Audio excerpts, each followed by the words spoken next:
Hey, hey, hey. Hey, hey. Hey, I'm Alyse. And I'm John. And together with two other amazing agents and 3.5 admins, etc., we make up the heart of Austin Home And a Team. dog. And some, a some dog. snails. And we have snails. I got made fun of this week because I have snails that I feed because I used to clean the fish tank. Just butter and Snails. garlic. And, oh, gross. And To make anything taste the good. fish died, but I still have the snails, and they're living beings, and they deserve to be taken care of. I don't know what to do with these In my snails. belly. No, they're small. They wouldn't really be a snack. They wouldn't, and not to mention, I don't know that I'm taking care of them very well, so I don't know what they have. So That's true. They would have to come out of that tank, right? I would not want to eat them after seeing that tank. Well, so, the housing market for snails is not looking very good. No. But let's talk about it for Austin. You want to do that? Can we do that? Let's talk about it for the Austin housing market stats today. Okay, we're going to be serious. This is going to be our serious No. time. Have you seen one of ours before? One of our market updates? So, okay, I always have to feel like I need to say this. When we're in November, we're talking about what happened in October because we can't pull the stats for all of November in the middle of November. It hasn't happened yet. So, we are close to having our crystal ball technology hooked up. Not even Schrodinger's cat can make those stats. Yeah, but we're not quite there yet. We're working on that technology. No. In the meantime, let's talk about Austin. We're going to talk about all of Austin, and then we'll jump to specifically South Austin. Okay, it's another crazy month. I know. I get to say that every month because every month is crazy. Every month is But crazy. you know what? The election's done. The election is done, so that's off the table now. Like half of a variable Right. is off Yeah, the table. at least it's one thing. I don't really think it's going to impact things much at all.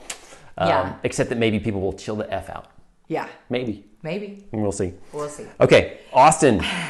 All of Austin. So for all single family homes, I think this involves freestanding and like townhomes and things like that. Single family though, we're looking at a grand total of 1,816 for all of Austin for the entire MLS. Pretty small. So it's not that many. What was it last month? Last month it was at 1,598. So it's gone up. I thought that it was a little higher because I remember it being like 1,500-ish last time. It so was. our inventory went up. Our inventory went up. But okay, John, before you get excited, it's still down 33.5% from last year. Okay, from last year, but you got to hit the trough. We went through COVID this year. It's not even like this was a normal year, But and it's month over month, a little bit more. Yeah. That, we had a bunch that's of a good sellers sign. spook from selling, I think, in the spring, and that hurt us and killed our inventory. Yep. But slowly everybody's starting It's to so put their weird house on the to market. see inventory go up in October. Well, yeah, no, and we are. This fall has been like a normal summer would be, and summer was like the spring, And spring just disappeared. and spring and winter is not ramping down very much. So we're just going to plow straight into next spring, I believe. See what happens. And it's going to be awesome. Somehow. Okay, so 1,800. Inventory's going up a little bit. Yeah, exactly. Within that, let's see, in all of Austin, 1,615 homes sold. Okay, so almost all of it right away. Almost all of it sold out. But that's why inventory creeped up because only 1,615 homes sold when there are 1,816 available. So what do you think that did to prices, John? Well, if inventory went up a little bit, you might have a slight... No, never mind. I'm just going to shut up. We have just over 1 month of inventory. In a balanced market would be 4 to 6 months of inventory. So... Okay, well, first, let's talk about the number of solds and how that changed. Okay, so it's a little bit less than the full inventory. So what did it change year over year and month over month? Yeah. So let's see. From last year to this year, our number of solds actually went up 8.1. Okay. So we're still selling more than we did last year, despite having And then month over no month? inventory.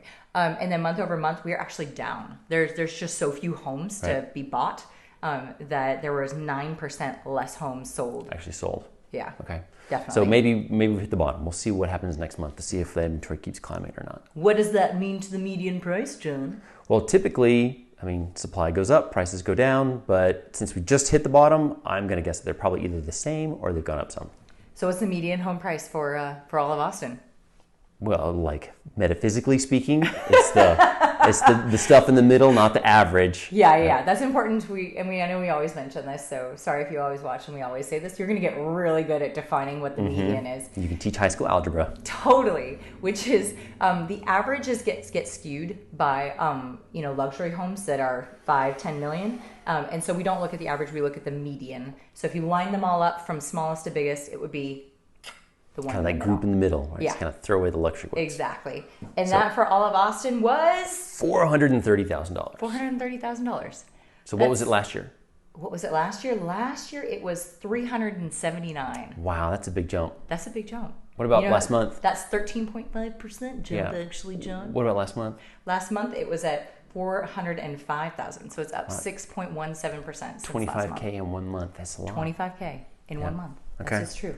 That's a bunch. So in order for that to change or slow down, we need more inventory. So either more people would have to sell or builders would have to catch up. Exactly. And builder confidence is actually really high right now, and more builders nationwide have started building more than they have in many recent years past. We're finally over the 1 million new homes a year for the entire United States. We're back up? We I thought are. that had dropped because it of just COVID. recently bumped up above 1 million. That's amazing. That means good things for all of our buyers. Yep. But again, that's a national number. And that's also going to take 6 months to a year to actually have It's an not effect. a local number. I think that we'll see a lot of building in East Austin, like near 130. We've got all those new roads. Yeah. On the east side of Pflugerville and all that kind Well, of good especially stuff. with Amazon opening up its new distribution center over there, Tesla opening up at the south part of that. And then at the top part of that, if you loop around, you got Apple and Facebook and all that jazz that are opening up new offices. Like, I know that I'm being pinged by, execs from those companies that want to get into Austin now before those offices open up. Except they're all going to live on the west side. They're going to commute to the east side. But that's a shorter commute. So the east-west highways Instead are of north-south.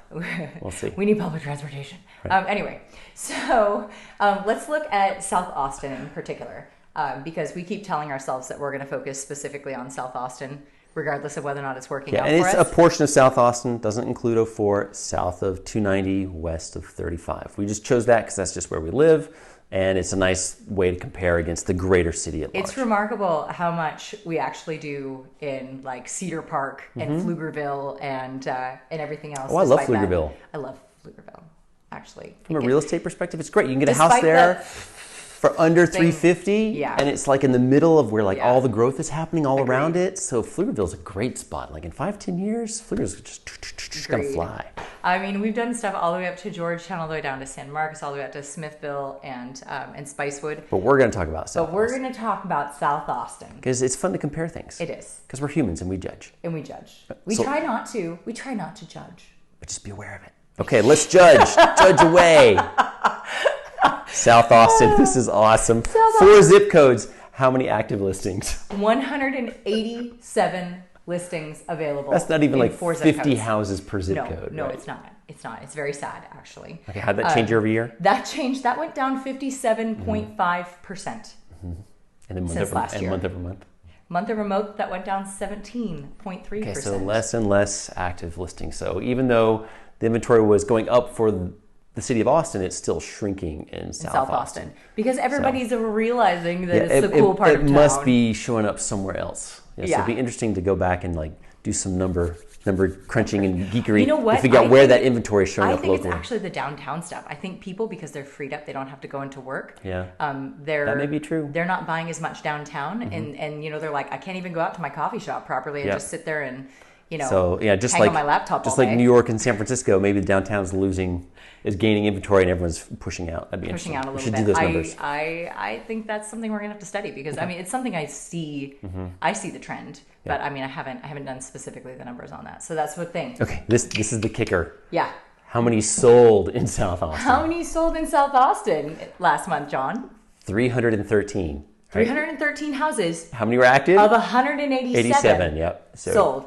In other words, inventory is getting crunched. So how is that even possible? That's possible because new homes came on the market and there were homes already on the market. So it just means the number of homes that are available is going down because it's getting cut into. You also have numbers where like it might go active and then sell inside the same month, and then it might not ever actually show up in your active count. So when we count the 187, that's like, okay, at the end of the month, there are 187, okay, but some of those just came in and out real fast. So Well, and this is funny about it as well. So remember how we mentioned that the number of available ones that went down by 57.5%?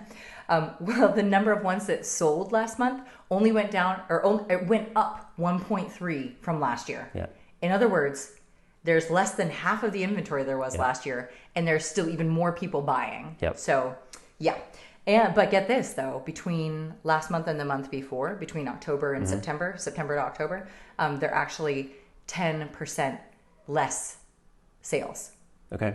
So people are just basically saying, like, I would be under contract if you had anything for me to buy. Yeah, but since there's nothing to buy, but there's nothing to buy. Down. Exactly. There's more people buying than there were last year, but from one month to the next, they're just running out of homes to buy. And this is the fun thing, too, about South Austin is there's not a lot of space left to build. There are pockets of land that are still like those big horse farms and stuff off of Brody, and there are a couple pockets here and there. If you own a horse farm off of Brody, you let us know. We're going to get you a pretty penny.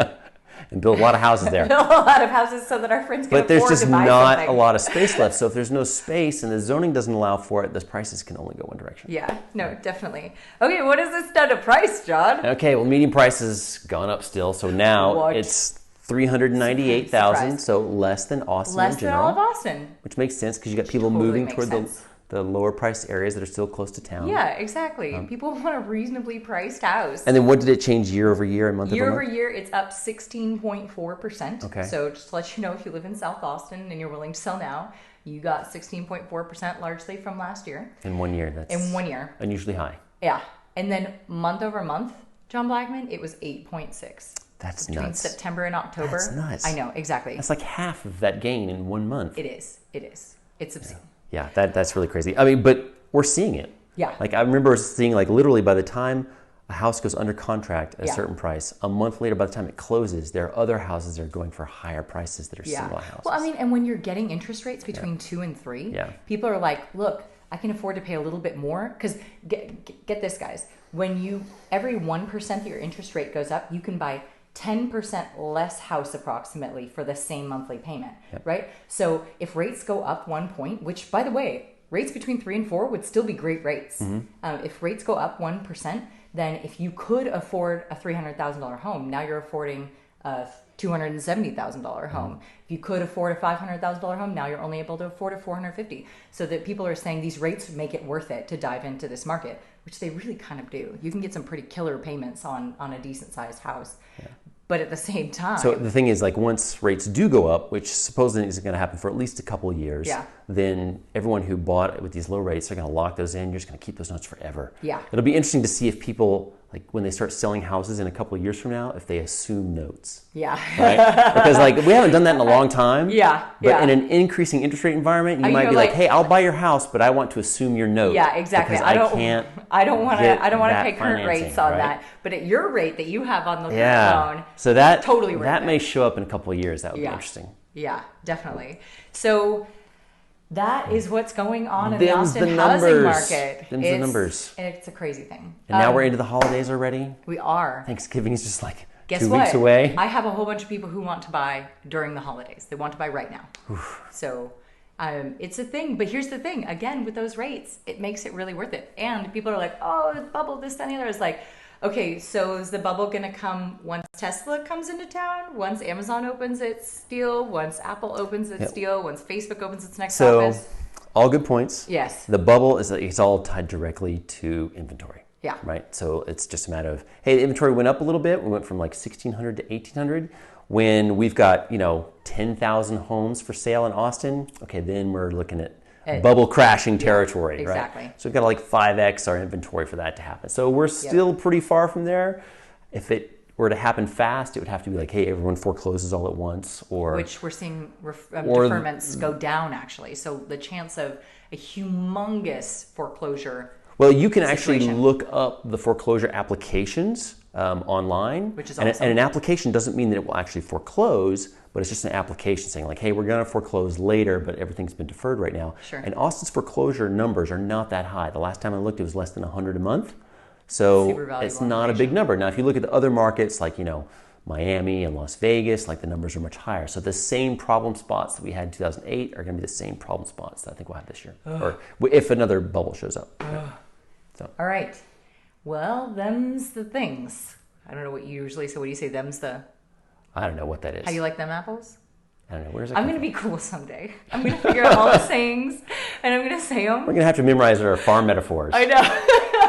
About roosters and apples and cows. We're going to figure it out. You know, they should come up with all new metaphors for our modern society, right? That's when the packet arrives. What does that mean? Right. You're like, that's when Amazon delivers. Right? Someone work on that. Yeah, and let us know, because then we'll be cool. If you know anybody who's thinking about buying or selling, we would love to help them. We truly take pride in trying to really look out for people and do a damn good job. And thank you so much for listening. And then we'll see how things go next month. Yes, see you then. See you then, folks. Mwah.